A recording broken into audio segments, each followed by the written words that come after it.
যখন কোনো মানুষ সত্যি তোমার থেকে দূরে যেতে চায়, সে তোমায় সরাসরি বলে না, সে শুধু চুপচাপ নিজেদের ব্যবহার বদলাতে থাকে, কথা কমাতে থাকে, হাসি হারিয়ে যেতে থাকে।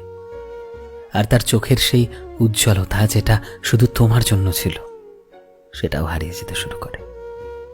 সে তোমাকে অবহেলা করতে শুরু করে দেয়, তোমার মেসেজের উত্তর দিতে দেরি করে, তোমার ফোন কলগুলোকে অবহেলা করে।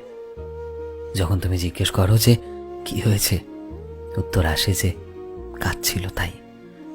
কিন্তু সত্যি তো এটাই যে এতটাও সেই মানুষটা ব্যস্ত না, শুধু তার পছন্দের তালিকায় তুমি সবার ওপরে ছিলে, কিন্তু এখন আর নও।